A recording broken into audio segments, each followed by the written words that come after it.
Don't do that. We're live. Put a sign on the door here. We're live. We're live. I'd already pushed. You wanna-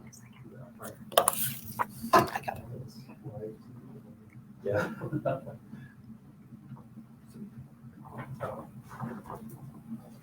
All right.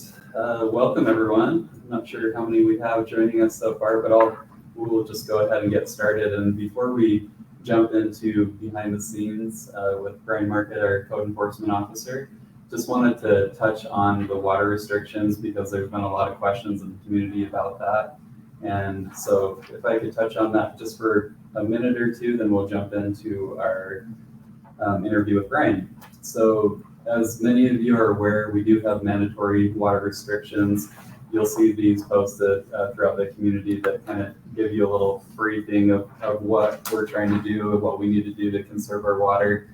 And I'm sure at this point everyone understands it's critically important that we are making efforts and we're watering less, because in case we have a fire, we need to be able to pull from our tanks and be able to take care of fires and for the health and safety of our residents. So it is very important. And just to quickly go over some of that stuff. So we're only supposed to water on Monday, Wednesday, and Saturday.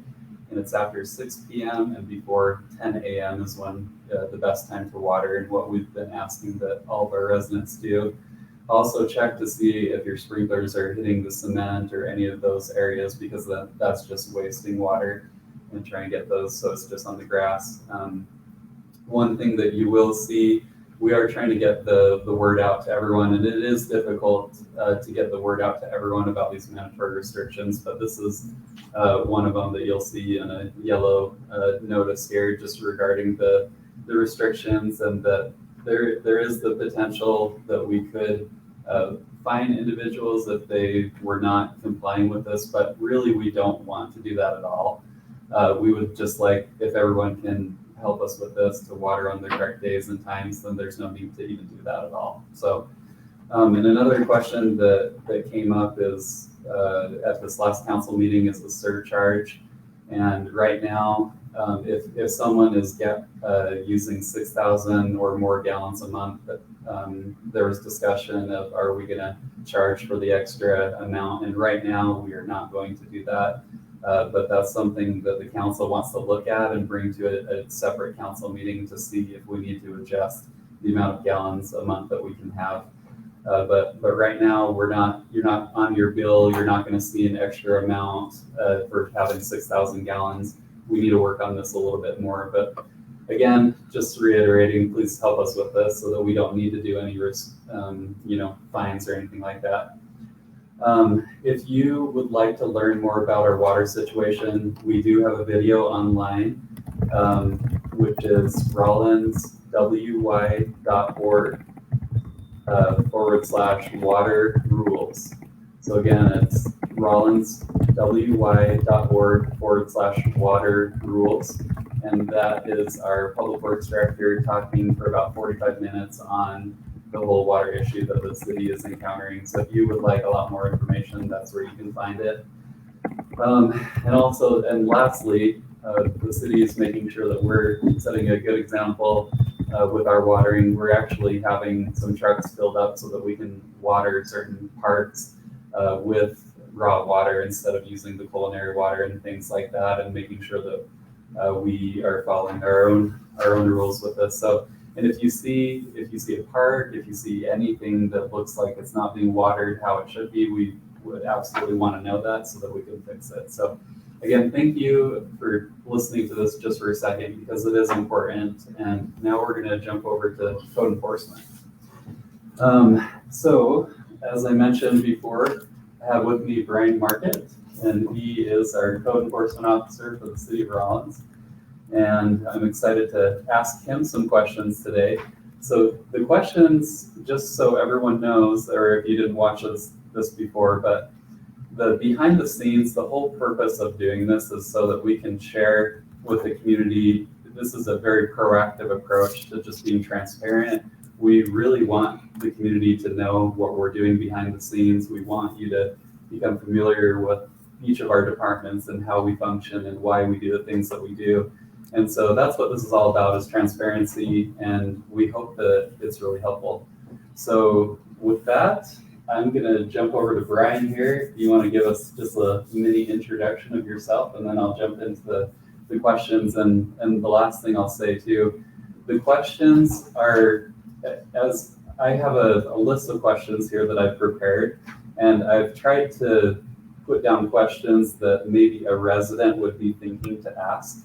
And so all of these questions are with you in mind, of trying to think from a resident's perspective. So go ahead, Brian. Thank you, Sean. My name, as you heard, is Brian Margaret. I'm code enforcement officer for the city of Rawlins. I started back in November of last year, and currently going into my ninth month. It's gone by extremely fast because there's so much involved with it and so much to learn in it. I come from actually a business background, mainly in banking.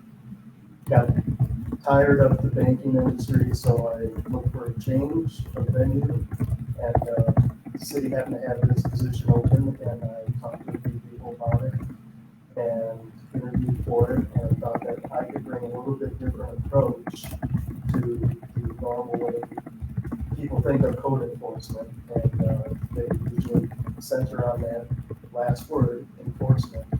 And I'm not trying to look at it that way. I'm trying to look at it as a goal of trying to get people to just buy into things that will make this community better for everybody. And code enforcement involves a lot of different areas. And I thought, like I said, by me bringing a little bit more of a business aptitude towards it, as opposed to an enforcement type attitude, that hopefully people would react positively to that, and just in turn want to do the best thing to make the community a better place. So that's pretty much it. Okay. Well, let's start with this first question. So just starting with the basics for someone that really isn't familiar with code enforcement, can you just tell them what is code enforcement at the city? Well, essentially, code enforcement involves the prevention, investigation, and enforcement, if needed, of many municipal ordinances involving a lot of different subjects. Basically, to address them or those ordinances, the idea is to hopefully make, again, the community a better place for sight, to live in, health, safety reasons, everything like that. So that's essentially the idea of code enforcement. The enforcement part, like I said, is just part of the definition and name, but I try to stay away from that part of it. Yeah, that makes sense. So one of the things that I think a lot of people don't realize is that we have a lot of codes at the city. We have 600 plus single space pages of code. Yes. And so one of the questions I think residents would want to know is, so how much does code enforcement enforce versus like other departments enforcing parts of our codes? Yeah, there's specific areas that different departments handle, because like you said, code enforcement book or ordinance book is about that thick, and as you said, it's 600 plus pages, up to 20 different titles or chapters involved in that. And my primary responsibility as I was hired and as the job description details, it mainly relies on titles 8 to 12, which 8 involves health and safety issues, which can have, again, a wide range of subtopics.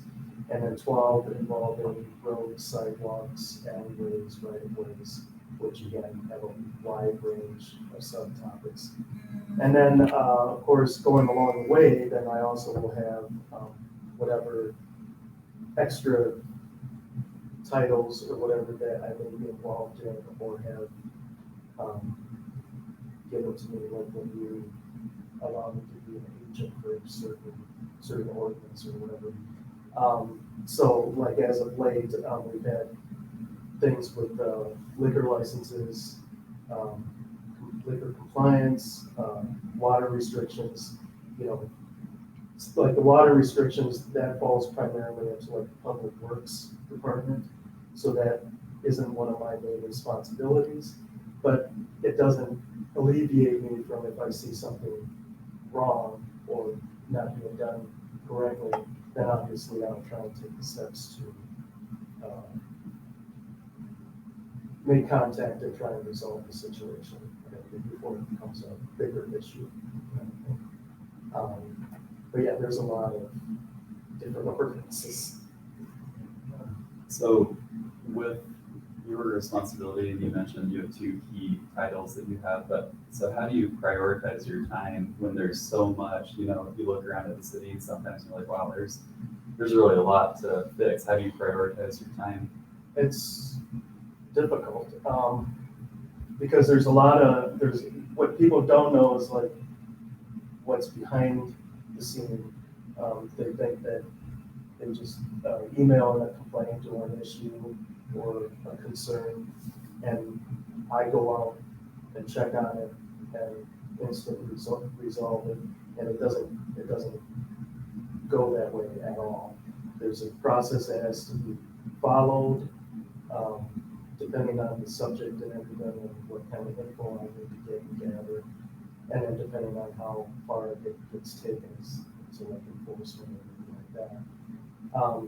I like to prioritize by, first off, my responsibilities, the titles 8 and 12, and the issues that lie within there. And then, of course, if I'm asked to help or get involved with any other issues, either by yourself or the city council or anything, of course, I'm there for that too. And I like to rely mainly on complaints still, as weird as that may sound, that I want to hear complaints and everything, but I do, because that's where people are obviously frustrated with something or a situation, and if you can resolve that, the person on the other side of it may not be exactly real happy or anything, but people that are having issues or are frustrated with something, then hopefully will feel better about the community and what's going on. And then aside from complaints, then like I said, it's a detailed process, so you always have a lot of follow-ups to it. So once I start certain investigations or preparing information for certain cases or complaints, then I like to make sure that I give adequate time for follow-ups and so that usually encompasses most of the time. So you led right into the next question, is how do you approach enforcing the code? You know, are there warnings each time beforehand? Are there financial implications sometimes? What does that process look like? Well, each complaint or concern or investigation goes a different way, or I mean, the process differs depending on if it's a property issue or just simply a vehicle, you know, and then the underlying process as far as how I go about dealing with it differs also. Usually, in most cases, I try to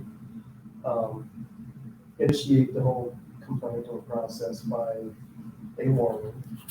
I have to gather my information first, which means pictures or notes or anything like that, so that way I can substantiate what I'm claiming and everything. But I like to address the issue first through a warning. Now that warning can vary on a letter that I send out, making personal contact or a phone call, something like that. But normally I like to try and keep it, it's a little bit easier for me to go through the process if I have a situation that I'm working on. I just get my information, take the notes, and then I go back and I prepare a warning letter usually for whatever the situation may be. Because again, there's a long process the way it is, depending on what the situation is.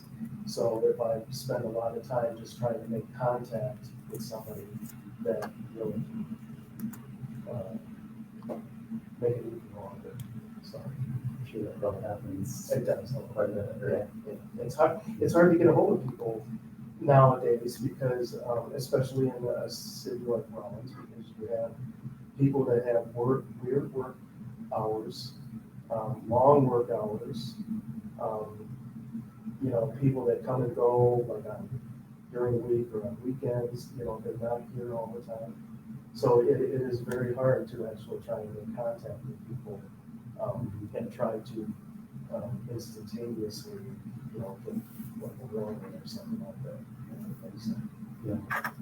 So it seems like if someone had a complaint about, certain derelict car or something, it will take a while before something like that is resolved. I kind of hear you saying that, because Yes. I think that's one of the things maybe residents are like, well, I reported this and didn't see anything, but I'm sure it takes time to. Well, I have to go through a process of, like I said, investigating it first, and there's different criteria with each different thing that's turned in.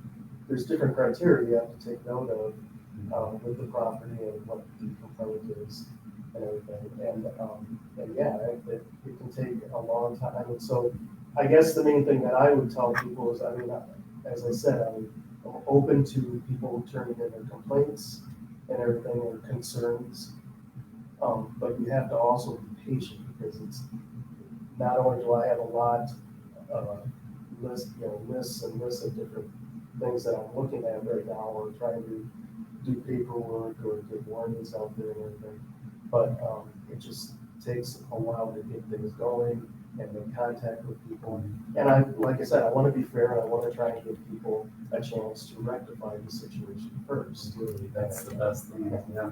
So it is very time consuming. So I just kind of ask that people also be patient as far as trying to see results. And just because a complaint or a concern gets turned in, it doesn't mean that anything's going to come of it, because there's some concerns or whatever that just don't pan out. Somebody may think it's against an ordinance or something, or that it shouldn't be this way, but then when you go through the process, sometimes it's different.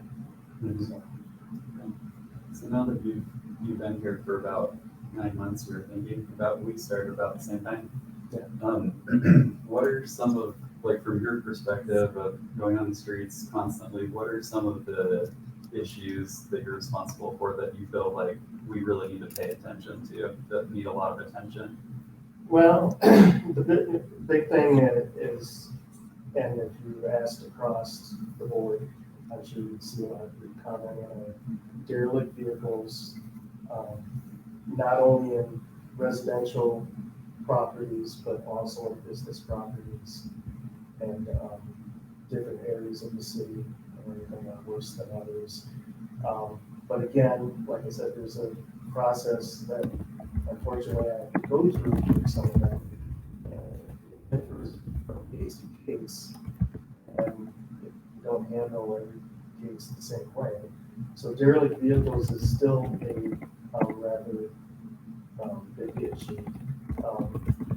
Trash and refuse and garbage and things like that is always an ongoing issue, because even though it seems to be better at times, it's just with the wind that we have and everything, it's just an ongoing issue. So it's always always. And then as of late, obviously, different conditions that add into things like the water restrictions and stuff.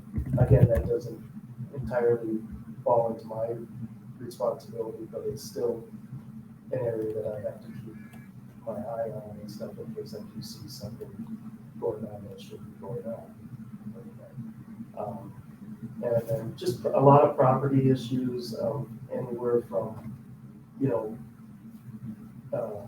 an abundance of junk or vehicles or whatever on certain properties.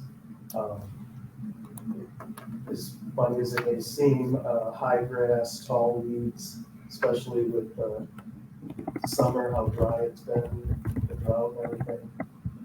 We have a lot of properties that have high weeds, dry grass, dry tall grass, which frankly becomes a health or safety issue because somebody puts a cigarette or something on there that can not only start a grass fire, which can easily spread to a house or building or anything.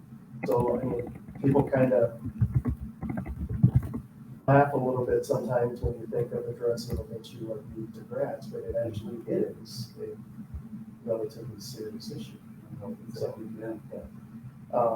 And then there's other issues like roof buildings and everything, but again, even though I may investigate certain buildings or conditions of buildings, whatnot, a lot of times that falls under the realm of certain areas of like public works or community development or some of these other departments also.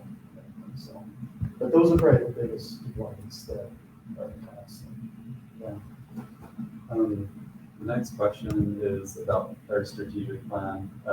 Probably, I'm sure lots of the community members don't necessarily know that we have a strategic plan at the city. And we have 5 key areas that we're focusing on as a city. One of them, as it relates to code enforcement, is beautification. And so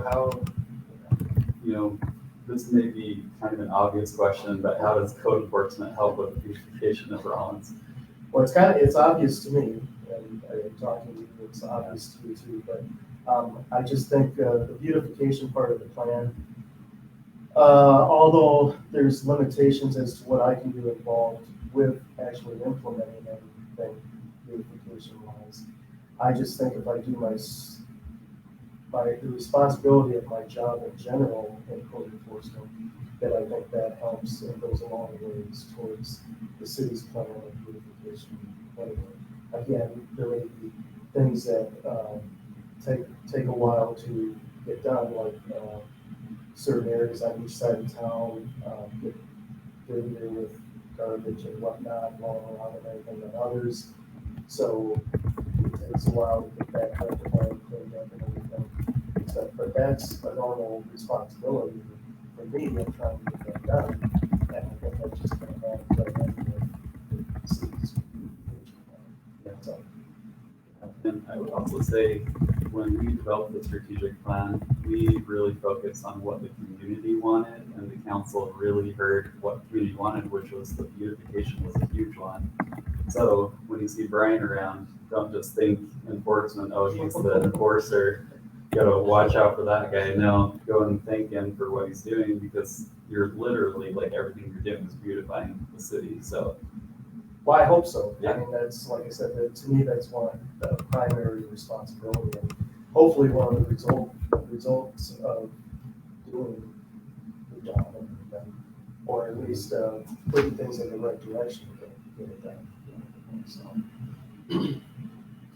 So this next question, what government entities are pretty complex, more so than people realize, and I think that there can be confusion on why we do things, or what are the areas of confusion that people have about code enforcement specifically? What do you see people kind of not understanding about it? Well, I think the biggest area of confusion with code enforcement, just like any other area of business or government or anything, it's just people focus on certain things. And I think when we talk about code enforcement, I think the confusion is that I or the city is out there to enforce all these rules and write out citations and everything. And that's really at least not what I'm trying to do. That's not what really the city is trying to do either through their new plan, their city plan and everything. And I think it's just a long time confusion that, code enforcement is one of the positions where people just notoriously look at negatively because they don't think of the good aspects, they think of the enforcement of it, or possibly the enforcement of it. And again, that's part of what I'm trying to change, is to leave that out and just look for people to cooperate and ask questions, or, get issues out there to me and everything. And then hopefully there won't be that confusion of just being worried about the enforcement part. So, Makes sense. So what are, you mentioned some of the key things that you're kind of working on. What are some of your future goals that you think we need to be working on with code enforcement?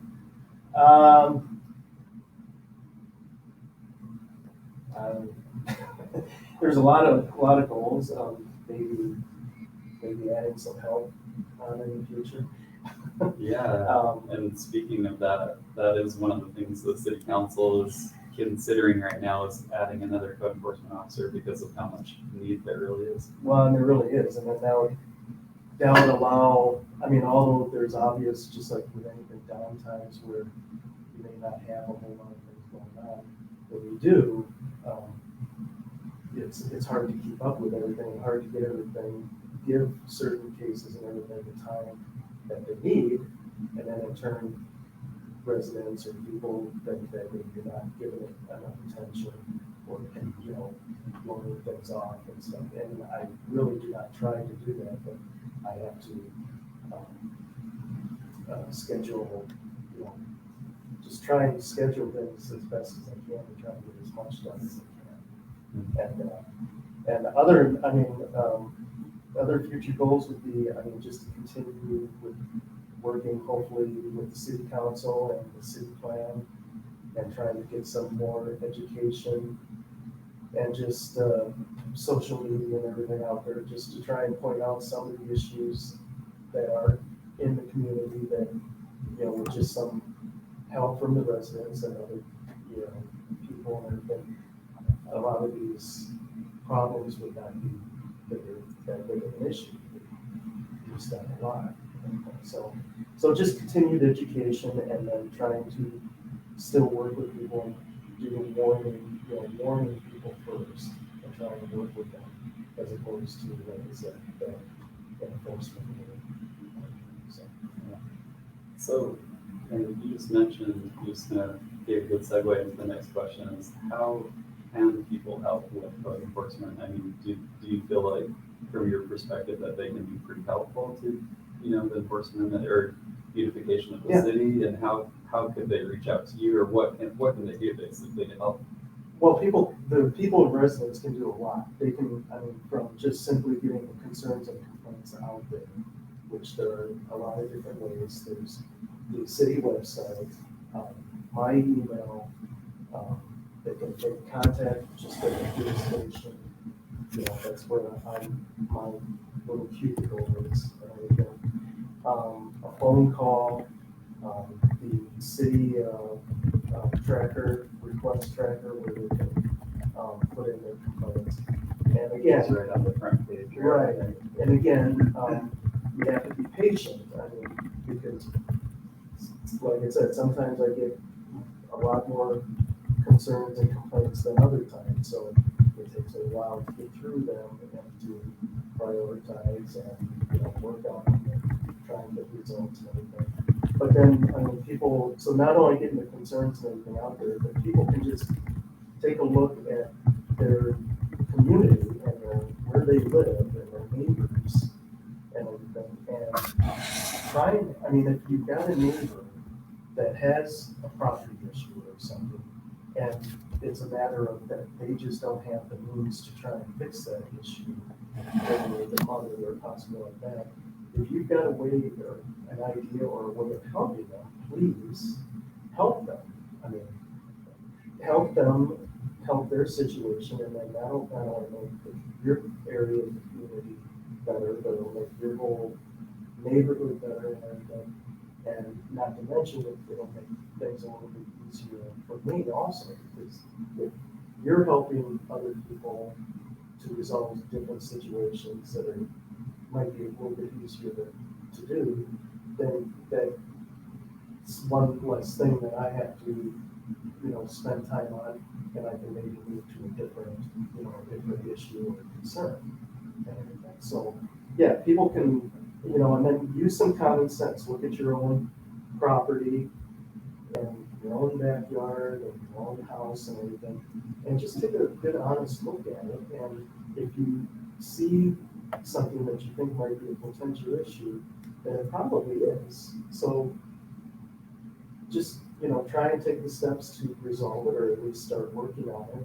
And then that goes a long way as far as like if I have to get a complaint or something, and I know somebody is working on the situation, then that goes a long way to how I deal with things also.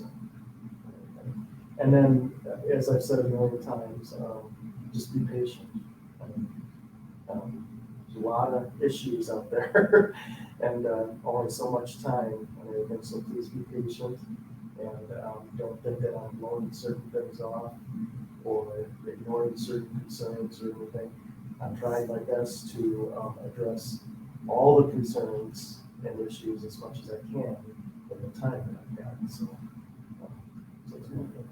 Yeah, I like that message that you're saying, if you see a neighbor and you see that there's an issue, I mean, if we can help each other out, that's Yeah, I mean, if that's you've the got a best case neighbor, scenario. if you've got a neighbor and it's just a matter of maybe they've got a dog run that they haven't cleaned up as of late, it's a little, sticky.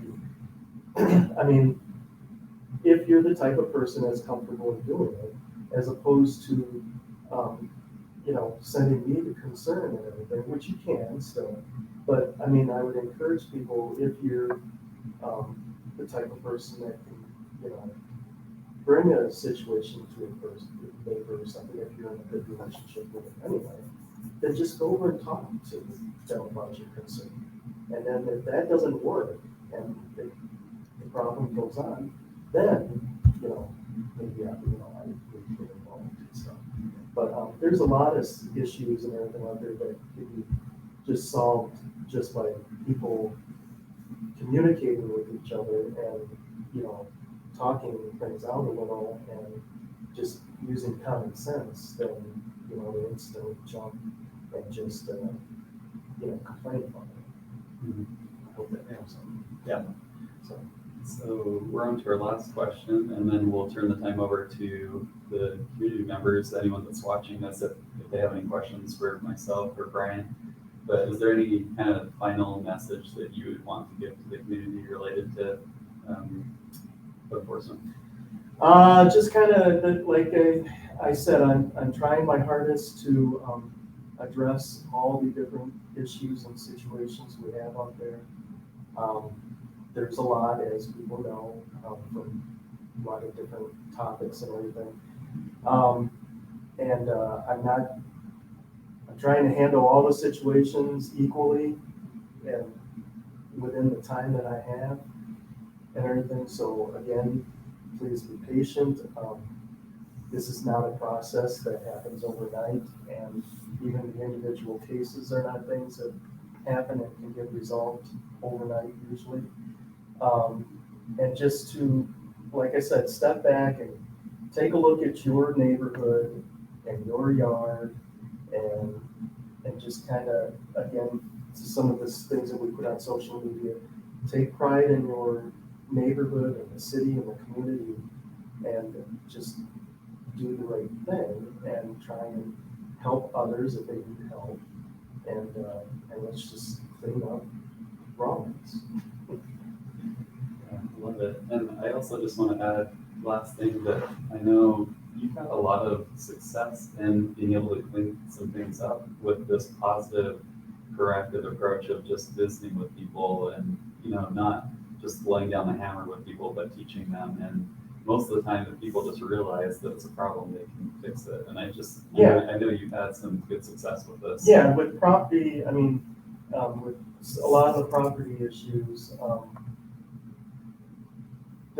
lot of the warnings that I've sent out, it became a focus in right about June-ish, because that's when the weather turns nice, so it's easier to deal with property issues.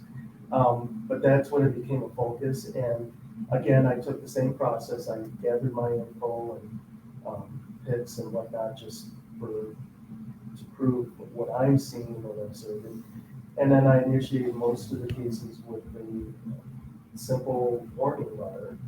And in most of the cases, probably about 90% of them, at least, I have seen people taking the steps to try and resolve some of those property issues.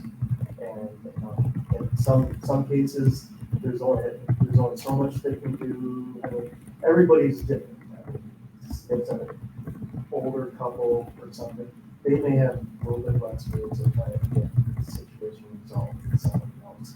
So again, that's something that I consider, and I also try to help with trying to figure out maybe volunteer groups or something that might be able to help them. Everything. But I actually have had pretty good success so far with at least seeing people trying to initiate some changes and resolving the issues. And as you said, I think a lot of it sometimes it just needs to be pointed out to you that you have a certain issue or something. And then people seem to kind of buy in and want to reciprocate it up. So, I mean, that's good. That's the way I was referring. And I, like I said, I don't want to do the enforcement thing. I really don't. So. Well, thanks for everything that you're doing. Sincerely, I mean, you're directly impacting the beautification of Rockland. So I'm sure I'm not the only one that appreciates that. I'm sure community members and now our council appreciates what you do. So I'm trying. All right. Well, I think we're ready for some questions if there are any. Looks like there are. So I have one for each of you. So I'll give this to Brian and we'll have you start and then follow up. Yeah, go ahead. Just says, please discuss weeds and the code. So basically, short and sweet, the code or ordinance as it involves weeds or tall grass is that on any property inside the city limits, whether it's residential, city building, county building, whatever it may be, whatever property it is, weeds and grass cannot be any longer than 8 inches in height. Now, and does that mean I'm gonna be out in everybody's yard with a ruler measuring 8 inches in height? No. You've driven around town, you can obviously see a lot of the yards that are part of this concern. And it's in most cases, it's obvious.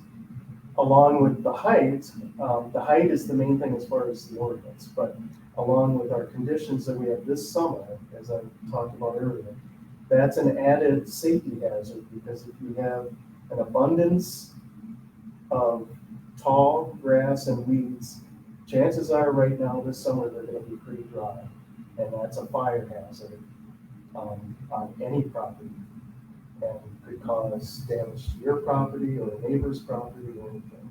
So, but as far as the ordinance, the main thing with the ordinance is that the top height of the weeds can't be any longer than 8 inches.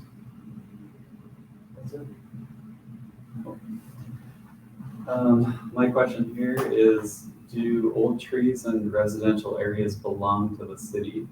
So the answer to that is some are on city's property and some are not. So sometimes we have to pull up a map of GIS and verify, is this really on the city's property or is it the residents? And so we actually, this morning I was just visiting with our Parks and Rec director and we had that question come up and like, well, let's go check out a map and see who it belongs to.